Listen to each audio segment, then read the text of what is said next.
Thanks everyone for joining the webinar. We still have several folks trying to get on, so we've got a few minutes yet before 2 o'clock Eastern, and we'll continue to let people join. So thank you for those who've joined us early. We'll get started very soon.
Thanks everyone for joining. I'm going to just go ahead and get started with some housekeeping items for us. I know we've got quite a few folks signed up for this webinar, and I know as we all work through our business days, sometimes it's hard to run away from one meeting to join the next. So as I run through the housekeeping, I'm guessing a few more of you will be able to join and start to listen in. So thank you so much for attending. Today's webinar is "This is your email marketing intervention." Some housekeeping that I want to take care of at the front here is, please submit your questions throughout the presentation. We're going to try to address as many as possible. If there's moments in the presentation where we can pick up some of those questions, we absolutely will. And we've saved time at the end, about 10 minutes for questions. You can use the Q&A function in the bottom of the screen. So if you roll over the bottom of the screen, you should have a Q&A, and that will list out all of the questions for us. So we'll have it have those collected in one area. With that, as folks continue to join, I just want to run through a little bit of detail about the webinar today. We've tailored this webinar specifically for hospital strategists and marketers. We really thought that there was a need to have a webinar focused on best and optimal email practices for healthcare, as well as addressing some new U.S. laws that affect email marketing. So with that, I would like to introduce our presenter today, Jared Rickard. So Jared has a background in all things email. He is the subject matter expert, or SME, for us at DMD. He manages email deployments. He establishes email marketing, has established email marketing automation programs, and has led creative design for many, digital campaigns. And not only that, Jared has been helping healthcare clients specifically run effective email campaigns for more than 15 years. I definitely want to call attention to the last bullet that you see on the screen. We have a number of videos on our YouTube channel. The series is called DMD Dialogue. The videos run 2 to 5 minutes, and they're on really specific topics such as subject line length and crafting a good subject line. And Jared is featured in all of these videos, talking to each of these topics in a really detailed but brief way that gives you, maybe a quick answer to a question you may have. So again, you can find those videos on our YouTube channel. So with that, Jared, I'd like to turn it over to you to kick us off our presentation. Perfect. Thank you, Sarah. I appreciate that. And thank you to all of us or to all of you who have joined us on the phone today. Today we're going to cover 3 topics. We know we have a variety of different listeners. And so some of you might be new to email marketing, and we frequently get asked for support around the question, why email? For those new to the email marketing channel. And I think we're going to spend a little bit of time there. It also answers another question, which is, why is it important to optimize email? Optimizing email is where we're going to spend the bulk of our time today. And we're going to look at a data-driven approach to truly optimizing the performance of this channel. It's a lot more sophisticated than a lot of people realize, and a lot more nuanced. And so we're going to dig into a variety of topics around exactly how we can optimize each phase of the email marketing process. And finally, we're going to touch on the current legal environment, which of course is changing rapidly this year. And we're going to mention 2 new laws that have come up, and look at the point of direction where we're going in this area. So we really appreciate your attendance today. We got a lot to cover, so we're going to dig in. If you want to see more information, we want this to be the start of a conversation with you all. And we plan to do more of these webinars in 2019. So if you see one of these topics that you'd like to see us do like a 1-hour deep dive into, just put that in the chat, and we'll be watching for that, and that'll help us craft our ongoing webinar series with you. Yep, and so with that, we're going to take a look at what our insights are based on. So DMD partners and sends for a lot of different hospitals and healthcare systems across the United States. So the data we're going to look at today that has helped us to give you these insights comes from sending on behalf of these types of clients, and these are several of our clients. As well, these are some really impressive numbers, I think, for us. We have sent over 68 million physician emails in over 66,000 deployments. So we're not dealing with a small body of data here. We're dealing with a very deep and wide body of data. And we collect, all the standard KPIs that you would look at on an email campaign, like opens and clicks and time on email. But as well, we dig in at a deeper level, and we catalog a lot of different things about each campaign that DMD does, like our calls to action, by type and count, how many images are in each email, what kind of email is it, what's the offer type, is it a brand recognition campaign, is it a U.S. News and World Report campaign? As well, we look at the pre-header length and type and the subject line length and type, and we catalog that on every campaign, which allows us to then look back at the campaigns and figure out what went well and what didn't. So with that, we're going to dig into why email. And again, this will be short, but I think it does set the context very precisely for why we should optimize. And for those of you who are new to the channel, hopefully this will convince you why email is so important. I find email to be an exceptionally unique channel to market in, and it's really kind of cool because it has attributes that make it great that are similar to that of things like direct mail. It's able to cut through the very digital landscape, or very busy digital landscape. So you can see here, this graphic is here to convey, for a physician, they have a lot going on in their world, whether it's meeting with patients, receiving text messages from patients, social media, Twitter, the internet. email has this unique property that it can be engaged with on their time when they're ready to engage with it. So unlike a social media campaign or a banner ad that requires an action in that moment, they can wait till a time when they have a little bit more time to pay attention to it. So it's truly able to be on their terms. And that really offers us an opportunity to get share of mind at the time when that share of mind is available to us. As well, 73% of doctors cite email as their preferred communication channel. And this is from a 2018 study, so this is exceptionally recent and relevant. And when we look at another study of email, or of marketers, all marketers, marketers see that email has an excellent return on investment. It's actually the highest in terms of return on investment when marketers were surveyed. And again, this is also from a different 2018 email marketing study, or email marketing industry census report. So email is unique also in that it's very cost effective and it's attributable. And when I say attributable, I mean we can measure its success at the user level.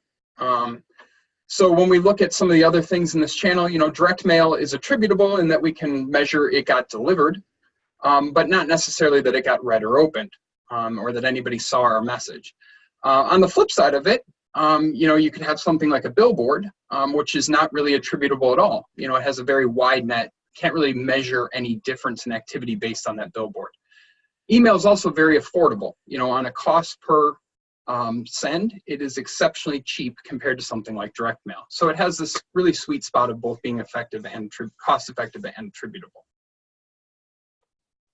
And when we talk about attributable, what we're talking about is the engagement is really measurable down to the user level. And so we look at things, we would call these, key performance indicators or KPIs. We look at things like the open rate and the click rate and the time spent on the email or the read time. And the numbers I have up here are what we typically see for hospitals. DMD sends for many different healthcare related entities, both pharma and publishers and recruiters. But in the hospital space, we typically would see open rates in the 10 to 15% range on promotional email, click rates in 3 to 5% range. And what we do see is that about 62% of all the physicians that open the email spend 8 or more seconds. So if we give them engaging content, they will likely read that content. These are what I see as the 8 key elements of an email or an email campaign. And going around the clock here from 12 o'clock around, it really starts with creating the right audience, crafting the right audience, and then having the right email address to reach that audience. Then we have to consider things like the platform and the deployment. We want to have a test plan. We always want to test, never want to skip out on testing. And then we look at the subject line, pre-header, content and message, calls to action. And then we want to look at the analytics after the campaign, make adjustments for our next campaign based on what we saw in the last one. So we're going to dive into a couple of these, not all of them today, but we're going to take a look at optimizing several of these things. So with that, we're going to move on to optimizing email. So we really start here with optimizing the audience. And all this really goes down to is that we want to make sure that as we either gather up emails or we partner with or buy from a vendor email lists, we want to make sure that they have as much demographic data, and then we're able to use that demographic data to segment and provide or create the right audience for the content that we're going to push out. Or the alternate approach is take the audience and craft content around it. But we need to know as much about them in order to create the right audience. And then we want to authenticate that audience. So we want to work with somebody who has a way to authenticate that the users that we have in our audience, that we have the correct email address for them. We don't want to reach out to people who are not the right person. And we want to ensure that they're expecting email from us. And then we want to be able to confirm their demographic data. Good way to do this is through something like the AMA. Because again, we're going to key off that demographic data in order to create the effective segments that we want to email to. Digging into the campaign itself, and this is really where we're going to get into the meat and potatoes of what we're going to talk about today. We look at the email engagement life cycle. And what this really looks like is optimizing each one of these phases. So as we see an email go out the door, what we're looking to do is get somebody to open it. If we get them to open it, we're hoping they might read it. And if we get them to read it, then we're hoping potentially, depending on the type of email, that they might want to click it and go to a web destination. Now, not every email is necessarily going to drive to a web destination. Sometimes we might just need to impart knowledge in the email itself. But if we want to get them to click, we're going to have some things to optimize there. And you'll notice that I've put under each one of these categories the things that can affect them. So there are only a limited amount of variables for which we have control at each one of these categories. So if we want to affect the open rate of an email, we're going to need to spend some time optimizing the subject line and the pre-header. We're going to want to make sure it got targeted correctly. And then we look at kind of this X factor here of a conditioned response. Based on the email you sent in the past, we're going to see that they might already ascribe some value to you based on what you've done in the past. And then at the read, we have the opportunity to optimize the header and the headline, relevant content, graphics, proper rendering. And at the click, then we're really talking about the buttons in the email and the value proposition that we've offered up from the subject line. Are we delivering on that in the email itself? So with that, we're going to dig into each one of these and look at the exact ways that we can optimize it based on the data we've seen. So again, going back, looking at the 66,000 campaigns that we've deployed, we wanted to get a read on what exactly is the best subject line length, right? And what are the attributes of a good subject line?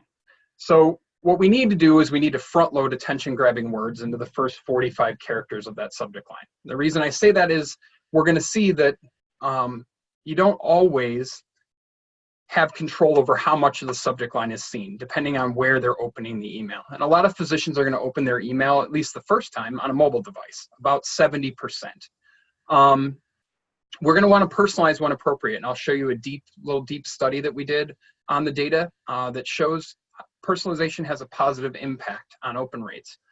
We really want to be very specific, and we want to be clear in our subject line. Anything that's kind of vague or fuzzy or doesn't really push the actual value proposition of the email is going to lead people to potentially feel they've been misled, which again goes back to that idea of conditioning.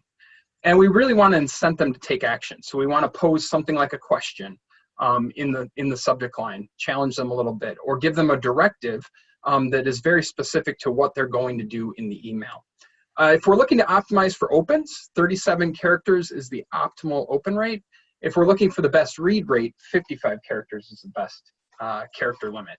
So we're talking about short subject lines. And so we really want to sit kind of in that sweet spot there between 37 and 55 characters. When we look at optimizing the open, I'm just going to build this out. We're looking at these. This is an inbox on an iPhone. The top line there next to the blue bullet, the boldest text is the from line. The text right under it, of course, is the subject line, and the grayish text underneath that is the pre-header. And we really want to ensure that the subject line and pre-header work together to tell a story. There's not as much space in your subject line, so utilizing the pre-header is a great opportunity to tell kind of the rest of the story. And if you combine these two together and create one coherent thought, it's much more engaging than having two disparate stories between the two. You can see here in this particular subject line, it's been personalized. Hello, Dr. Jones. It's perfect use of personalization. We don't always have to personalize on first name and last name, but that is a good use of personalization there. The keywords have been front loaded here. And I want to call this out. There's an emotional component to this. Your patients are depending on you, which adds a sense of relief, the ability for the doctor to provide relief to the patients, and also a sense of urgency because those patients are depending on you.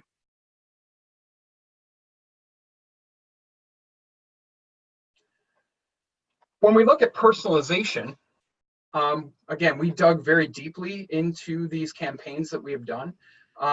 This is, it's a little bit of a busy chart, and I understand that. What's really important here is that 2/3 of the time, we see that personalization has a positive impact on open rate. And where it doesn't, it's maybe that it wasn't totally properly used. But most of the time, we're looking here at first name, last name personalization. you can personalize in many other ways. So any demographic data that we have, whether that's, you know, location or practice type, it might be, specialty, all of those things can be used to personalize a subject line or pre-header. So definitely when we're putting together our test plan, we want to ensure that at least one version of our subject line and pre-header has personalization in it. One of the other things we took a look at was keywords, high performance keywords. Some of these just come from emailing within the healthcare space, right? Moderate, pediatric, allergic, those just come from being in the healthcare space. But words like attention, clinical, severe, those words have emotional components to them. So attention, again, sense of urgency, right? So that's really what that speaks to. We want words that evoke a sense of urgency. When we look at questions or answers, that goes to a sense of challenge. And that's another one of those things that we have an opportunity there to grab the emotional component and utilize it to our advantage. Each subject line that we create, we should be able to tie to some sort of emotion, ideally, because this creates the sense of intimacy with our targets. As we move beyond the subject line and pre-header, and we move into the actual message of the email, we're really going to take a look at, you know, where did these people read these emails? Well, again, as I stated earlier, about 70% of the time, the first time they open the email, it's going to be on the phone. That said, 30% of your target audience is still going to open on a desktop. So we really have to optimize for both of these things. We can't leave one or the other behind. If we do so, we miss out on potentially an opportunity to engage with a large group of our audience. So we definitely don't want to do that. So we want to optimize. Yep, Sarah?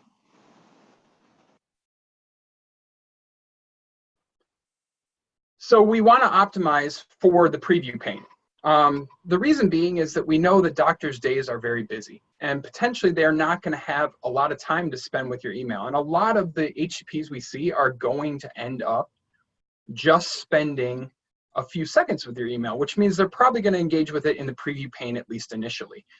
So when we look at this, you know, we're looking on the desktop 800 to 400 pixels tall. We want to give them something to do in that space. So we want to make sure that we have a call to action there. We don't want to have a header graphic that's so large that it takes up that entire space. In the mobile environment, we have less width and more height. Again, we're really going to want to make sure that we don't take that up with a huge graphic. We're going to want to have an HTML header, and we're going to want to give them a call to action, something to act on within that preview pane.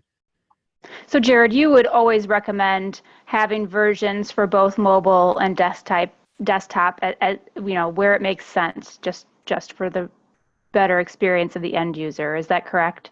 I would actually, what I would recommend most is to engage with responsive design, which it's code that literally reads the environment that it's in, whether it reads it's being read on a phone, and it adapts to that.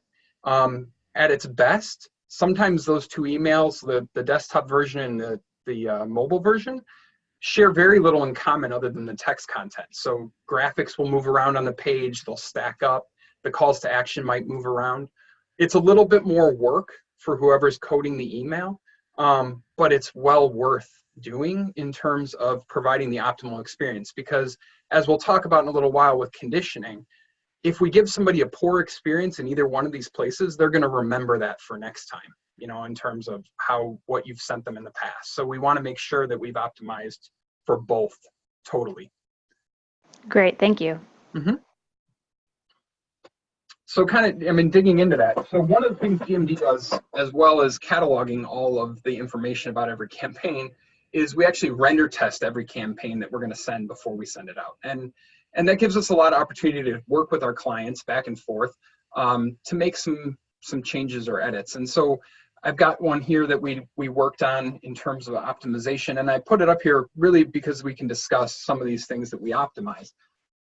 If you look at the email on the left, you know, what we're dealing with there, it's a relatively good email. It just had a little bit of tweaks that could be done to it to make it more mobile and desktop friendly. And a lot of that means getting that call to action up in the frame and making sure that call to action is mobile friendly in terms of being able to click with the button.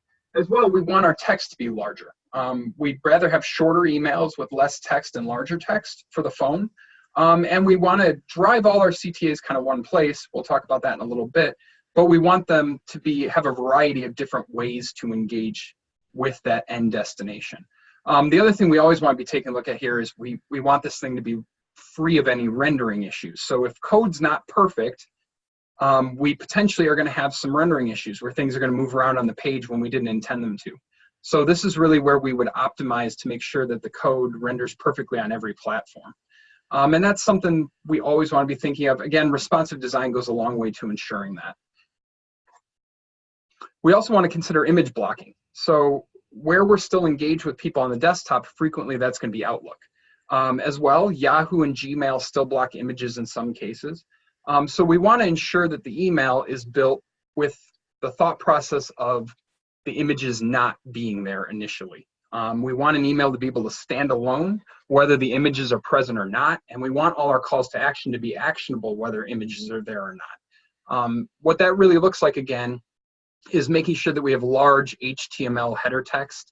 It means that we don't put any key information inside of a graphic, and it means that we don't make our calls to action a graphic. The images should ideally just enhance the experience. When we look at those calls to action, what makes a good CTA, we have both strategic considerations and some technical considerations. On the strategic considerations side of things, we want to think about testing. In order to do effective CTA testing, we're going to need one primary destination. If the CTAs all go to different places, we won't be able to tell if just a difference in the text or the type of CTA is what's at play, or whether it's the destination that's really the thing that's interesting to the doctor that changes the variable. As well, if we have too many different places we're trying to send a target, they often just get overwhelmed and they may not click on anything. So that's definitely not something we want to do. We did a test in this as well. It shows, again, through testing, that really 1 to 2 CTAs at most. As well, we want to minimize the number of secondary CTAs. And when I talk about secondary CTAs, I mean things like, obviously you're going to need an unsubscribe link, and you might have a profile center or something like that, and obviously your corporate website.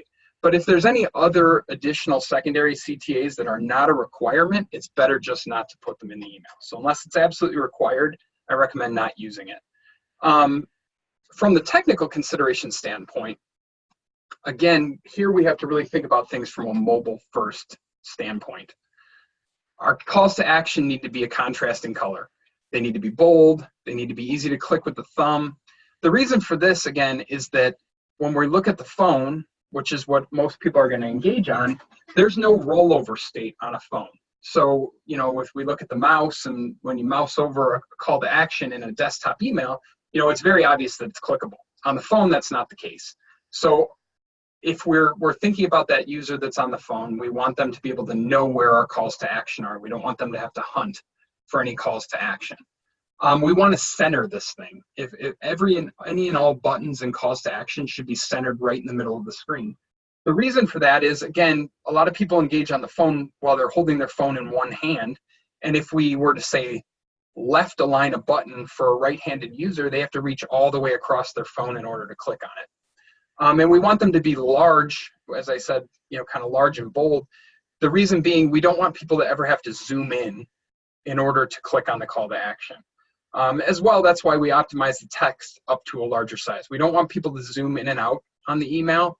Any and all extra actions they have to take is a missed opportunity, because the chances are, if they've done those activities of zooming in and out or hunting for your call to action, they may not end up going the next step and actually clicking in the email.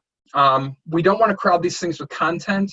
We definitely don't want to have text calls to action that are buried in paragraph text. You can do that with some supporting calls to action, again, your unsubscribe or things like that. But if you have a primary call to action, it's ideal not to have it be a text link inside a paragraph text. Because again, most people are going to have to zoom in and out. If their phone screen's a little dirty, they're going to have a hard time clicking on it. And it just doesn't have enough visual cues to make it an obvious call to action. The other thing here we want to look at is we want clear value propositions. So things like click here or learn more are tired. Those phrases are tired in terms of calls to action. We, ideally speaking, do not want to use those kind of terms. We want to be much more clear about where we're sending them. So if you're sending them to, one of your centers, the website for one of your centers, be clear about that. Let them know, hey, click here to view treatment options at X center, right? Or whatever the case may be. Or if you're offering a CME program, very detailed description, right? CME event on and the date. That kind of thing will help a lot in terms of driving actual interaction. Click here, learn more, things like that. We just see that people just do not click that anymore. I'm going to interrupt here really quickly, Jared, with a question that I think is really relevant to what you've been speaking about, which is, one of our audience members has asked, when your objective is to measure the value of content and learn about what your content, what content your audience prefers, would you recommend using email to tease the content and drive them to the content location, the destination, to read the full information? Or would you put all of the content in an email? Well, I think the answer to that, Sarah, is, again, a little more complex and nuanced than it initially appears. If I were to look at it in general, shorter email is better. So, if I had to pick one or the other, I would say, we want less content in the email, drive them to a click quicker, get them over to the website where they can, explore and view more information. That said, there is a breakdown here, a difference between engaged users and non-engaged users. So if you have somebody who's been actively engaged with you, whether it's on your website or in your email, that, if all you're looking to do is impart information, email is a great channel for it. And those people will likely read through and spend significant time in your email. So if all you need to do is push some information to engaged users, totally viable to put out a longer, maybe even 2-page long email. And then you're going to want to look at read rate. Then you're going to want to measure your KPI based on read rate. For your non-engaged users, chances are getting over to the website's probably the better route to go. And just keeping things short is a little less off-putting to somebody who's not engaged with your content. And so there I would go more for a teaser route and get them moved over to the website as soon as possible.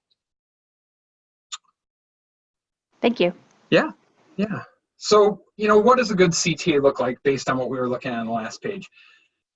A good CTA is going to look something like this. This is called the bulletproof button. You can see one right there in the email. You notice I displayed a version of the email with the images off, right? That's from my Outlook inbox. The reason I did that is because, again, had this button been made prettier, so to speak, by using a graphic, it would not be there. And that's a huge missed opportunity to drive somebody to your web property because, again, recognizing that not everyone is always going to download the images because it's one extra step. We want to make sure that they're able to get to the destination whether or not they go through the step of downloading the images. And you can see there again, center placed, very bold, very obvious. Nobody's going to be confused about where the call to action is in this email. So that would be kind of the ideal that we're looking for. And again, learn more, register, not the greatest text. I would go, again, something more like this, renew your subscription now. It's very clear as to what you're asking them to do. Value proposition is clear, and that will garner a better click rate. When we look at the read rate is important for a couple of reasons. Obviously, I think the most important is it really tells us how engaged people are with your brand. So if somebody asks me, well, can I look at the email and understand how engaged my target list is with my brand? How much time they're willing to give you is a great measurement of that. If somebody's willing to give you 30 seconds in an email, chances are they're very engaged with your brand or your hospital or the information that you've been sending. And so that, is something we're looking to optimize. Part of the reason we're looking to optimize it is we've seen a strong correlation between read rate and click rate. So people who spend more than 8 seconds to the email are 56 times more likely to click the email than somebody who spends 2 or less seconds in the email. So somebody who just kind of glances at the email. And so that's really, really important in terms of getting somebody to click your email, is giving them content that's relevant enough to them that they're willing to spend a little time with it. It's also important to recognize here that if we send the same content over and over and over again, we're going to get a diminished return on that in terms of this, right? Because if somebody has already read the email in the past, they're not going to read it again. They're certainly not going to click. So we want to ensure that we're giving them varied content and enough content for them to spend 8 to 10 seconds in it, so that there's a good chance that they will click. Which leads us to the next topic, which I think is the most nuanced of all the topics we're going to talk about today, which is conditioning a positive response. Very often, I think when we're not intentional about this, we end up doing the opposite and we condition a negative response. The email that you send today, or that you sent last month, or that you send tomorrow is going to affect the next email after it, and the email after that, and the email after that. So each email we send, again, gives a value to the end user. They're going to ascribe some sort of value to us. So if we don't deliver on the promise of our subject line, for example, they're going to remember that. If they end up going into the email and it's a bad experience because of rendering issues, they're going to remember that. If they opened your email, read it, but then couldn't find where to click, they're going to remember that. And they're going to ascribe that value to you the next time they see your from line. So we want to ensure that we're always conditioning a positive response. The way we do that is always offering some sort of value at the destination of the click. So if we presented all the information in the email, then send them through to a click that's the same information on the website, that's not a great experience. Again, in general here, we're going to say shorter, more succinct messages are better. There are exceptions to that. I think some newsletter scenarios, a longer email can be okay. But in general, we want shorter, more succinct messages. The other thing that's really important here is we want email to be a conversation, not a lecture. So we want to ask for feedback frequently. This means getting surveys into your mix, or when you land them on your web page, having an opportunity at the website for them to give you feedback on the marketing experience thus far. And we want to use that feedback in order to provide additional value going forward. Everybody's different, and so we don't want to treat them all the same, which means also we need to make segments out of our users, and we're going to take a little look at that. I put this up here, Constant Contact's an email platform. They did a really good big study last year of different email targets within their universe. 56% of US email users unsubscribe due to lack of relevant content. Again, content is king here. And in terms of conditioning a positive response, when we provide relevant content, people remember that. They'll see our from line, and chances are they'll open our email.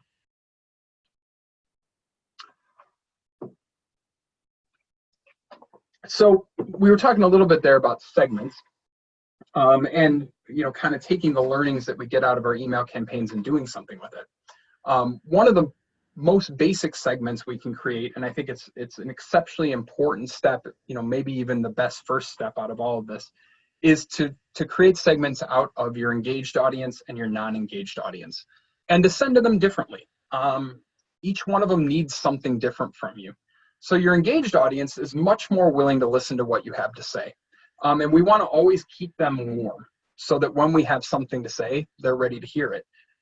We can send to them much more frequently. And so through, again, extensive testing over time with several of our different hospital clients, we really see that the optimal time frame here is 7 to 10 days. You can message them every 7 to 10 days, assuming you have relevant content.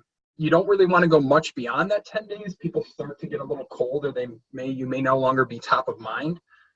So we want to get into that kind of window, providing them something every 7 to 10 days. We don't want to go too much past that either, because depending on how sensitive they are, they may start to see that as that you're spamming them. We obviously don't want that. The one exception here is transactional email. Transactional email is any email that comes back to them based on an activity that they've had with you. So if they engage on your website, you want to send them a thank you for that. They've requested information, you need to send them that information. That's transactional. You can send that as much as you need to. Ideally speaking, you're going to have a fair amount of transactional email in your mix. Again, it just helps in terms of curating that relationship. For your non-engaged audience, we want to stretch this out a little bit. We want to go to 10 to 15 days. And you can even go a little bit longer, but certainly every 15 days, you ideally are going to give them something. You want to provide a lot more additional value here in shorter messages. So you want to pick those topics that are absolutely most important to this audience. Keep them separate. You want to give them opportunities to provide you feedback on a much more regular basis. If you have something of extrinsic value to provide to them, anything of extrinsic value to provide to them or to their patients, you want to bring that to bear as frequently as possible with the non-engaged audience. Because again, we're really hoping to move them up into that engaged audience channel. And again, we don't want to let them get too cold, but we certainly don't want to oversend to them, because they likely will be your complainers and your opt-outs. And we're okay with a not now, but we don't want to know never. So we don't want to ever see them unsubscribed from our list. That's really what we're trying not to do. Now, Jared, I just want to interrupt here with another question, which is, you've talked a lot about physicians and reaching physicians, but what about the consumer side of things? And, maybe how much of what we've talked about today applies to consumers, and how would we perhaps treat that audience differently?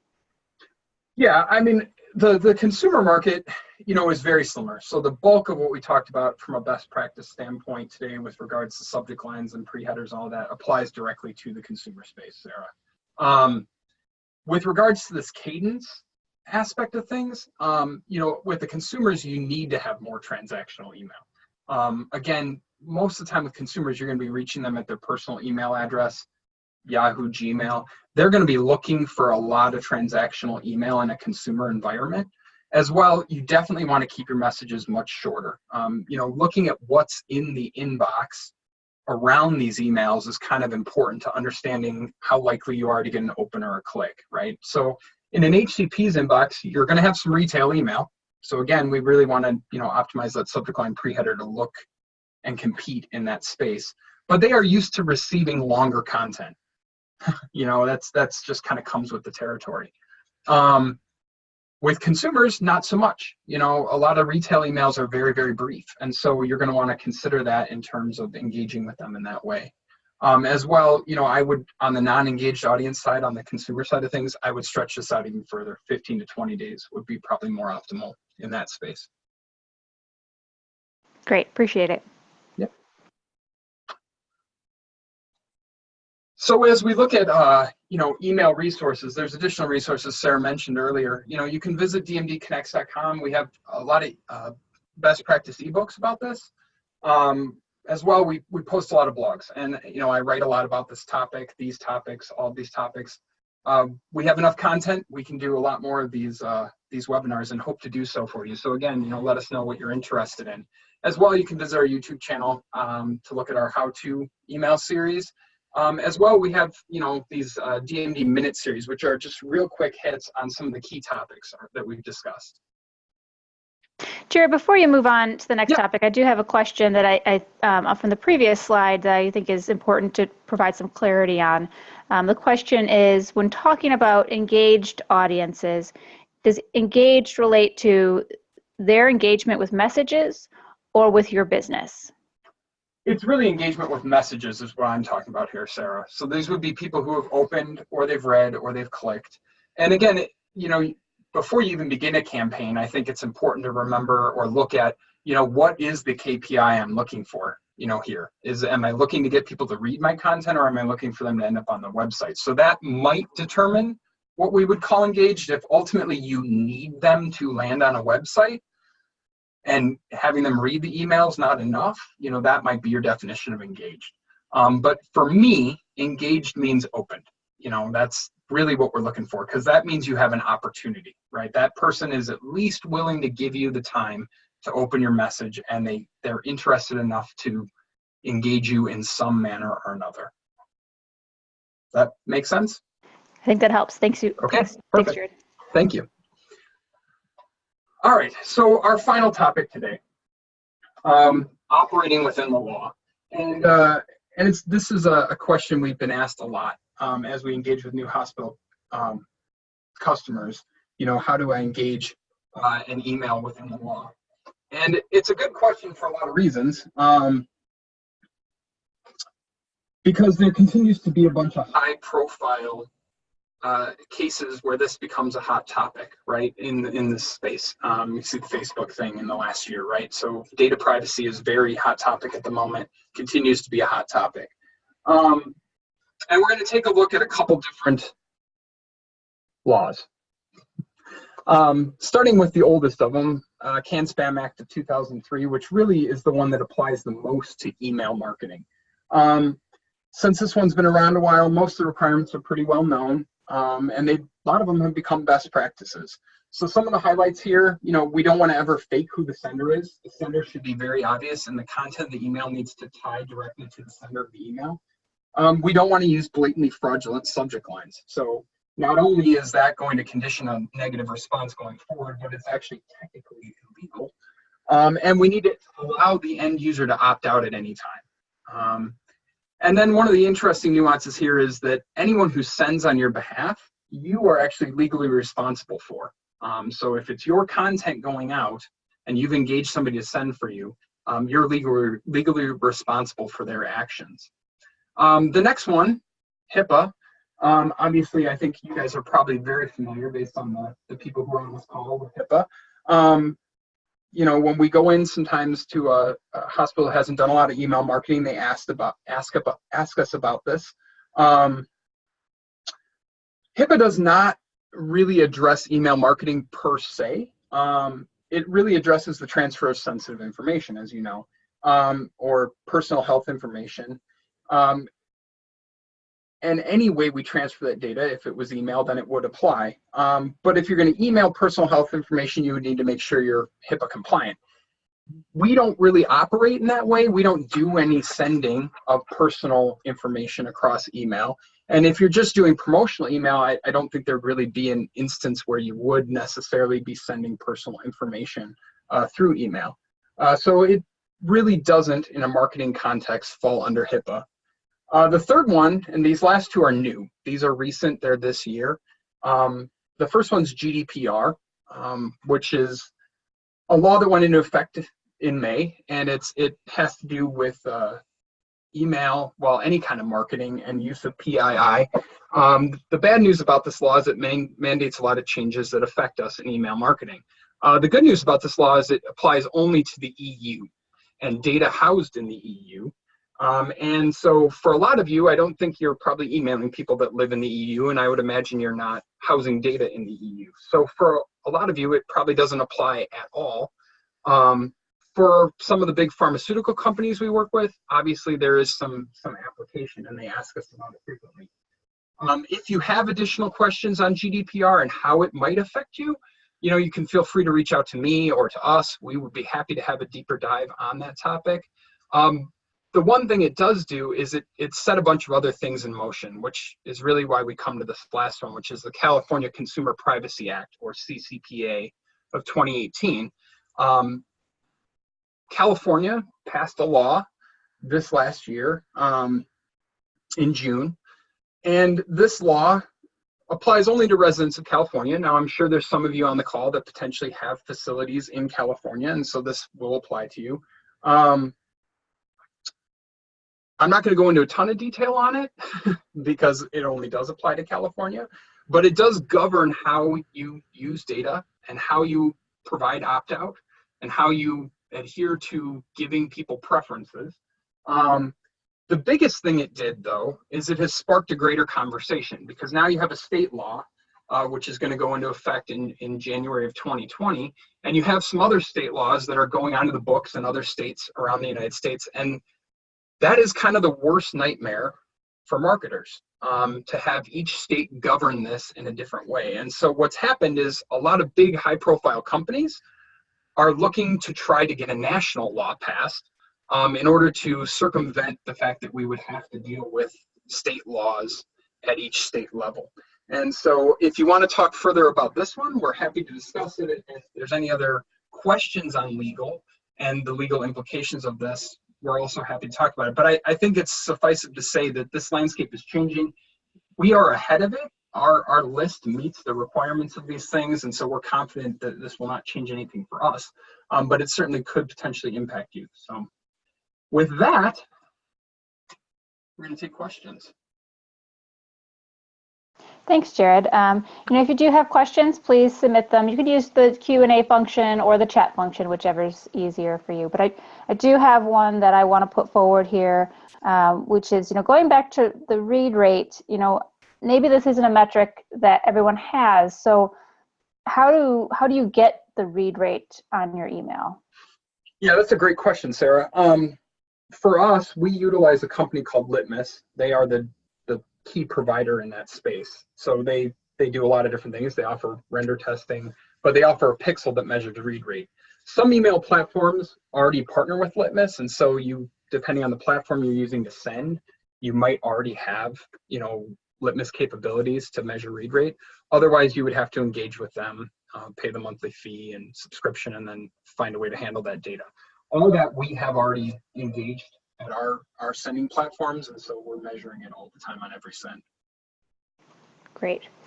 My next question here from the audience, it's a two-parter. The first part of it is, what's the best way to collect physician emails? And second, when you're collecting a patient email address, how do you avoid applying HIPAA rules? So again, the first part of the question is, how do you collect physician emails? And then the second part is, when collecting patient emails, how can you do that without affecting HIPAA? Yeah. Well, I think potentially on collecting physician email, you may end up having to start with a vendor out front to do a campaign in order to engage those physicians and ask them to come sign up at your website. I mean, obviously you want to have some sort of web form in order for them to engage, and you want to provide them some kind of value. Now, you could do that through any number of channels. Again, email just being a very inexpensive and effective channel. You could partner with somebody to get a list, go out, engage them, and get them into your own, marketing database. On the patient side, again, similar thing. For that, you really just have to have a registration where you're just asking very basic information. You don't want to ask them anything deeper. If you ask them any kind of HIPAA data, then obviously you have to deal with HIPAA compliance. If you don't ask them any HIPAA data, then you potentially don't have to deal with that. Obviously, I mean, there's a lot of different ways that you could gather patient email, depending, on different platforms that you have within your hospital system. I know a lot of them, though, are governed by HIPAA. So I would recommend basically a web portal. Surveys are a great opportunity. Again, that's one of those things that if you have a survey, paid, unpaid, whatever, that's an opportunity. eCME on the HCP side, again, another great opportunity to engage them because you're providing value, right? So if you have to do that initially by direct mail, asking them to come to the website and sign up, then you capture them. The one thing I will call out here on the HCP side is conference sourced emails tend not to be great. So if you're going out and your hospital is representing itself at a physician conference, for example, we've seen in the past that those lists are not often great. People will just put in a kind of a garbage email address just to get whatever's being offered at the conference booth with the intent that they don't actually want to be emailed.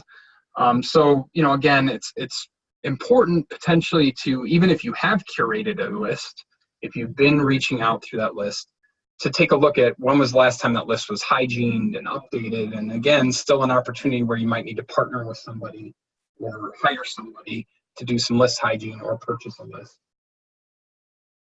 Sure. So just to recap, it sounds like you could go out and identify a list to buy.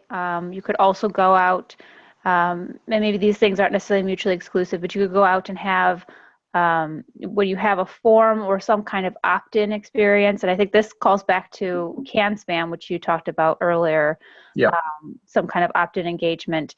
But that also that opt-in engagement would be important for patient email addresses too. And I just have a note from one of our colleagues here who is saying that when it comes to collecting patient email addresses, it doesn't really affect HIPAA rules. So HIPAA, when we apply HIPAA, as you know, it really applies to specific health information that is tied to a specific individual. So, it sounds like if an individual comes to you and provides you with their email address, as long as the way in which they provided that email address is CAN-SPAM compliant, then it is also compliant. Is that a fair statement, Jared? Yes, that is a fair statement. And again, Okay. any place you are gathering email, you want to be gathering an opt-in as well, right? Because you don't want to send to people who do not want to receive email from you, you know? And so if you're gathering an email address, it's very important to be very transparent that, hey, I'm going to use this to email you medically relevant information from my organization, right? That's definitely the experience you want to give them. Or again, if you partner or purchase a list from anyone, lease a list from anyone, any of those kind of scenarios, you want to ensure that when they got the email addresses, they opted them in and that they provided transparency that they were going to share the email with hospital organizations for the purpose of providing information, healthcare, medically relevant information. Great. Yeah, I think I think that kind of builds on the next question I have, or is a way for us to build on to what you just said with the next question, which is, suggestions on vendors to use to purchase lists. And I think that you could speak to that, Jared, because we have some expertise in that area. Yeah, I mean, not to sound overly markety for ourselves, but again, as we talked about those legal standpoints, we genuinely have, reached out and looked at legal counsel, had opinions written. We believe we are the only organization that's ahead of those legal issues, with regards to the tightening laws and restrictions. DMD goes to great lengths to opt in all of the HCPs and consumers in our data set. On the HCP side, we run a healthcare communications network, which is a group of publishers, medically relevant publishers, prominent in the space, about 80% of them, 80% of the publishers. We maintain their circulation and their email for them.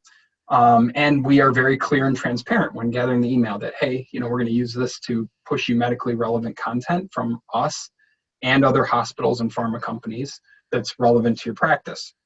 So we feel like we are definitely the best option in that space. And it's kind of a seedy space on some fronts. There are a lot of vendors out there who do things like scrape email off the web and resell it. And there's no transparency or control, and there's no notification to any of those people that their email has even been gathered, let alone the fact that they're going to get email from somebody else. And so, there can be a minefield there, and you can end up with a lot of bad data, a lot of emails that will opt out.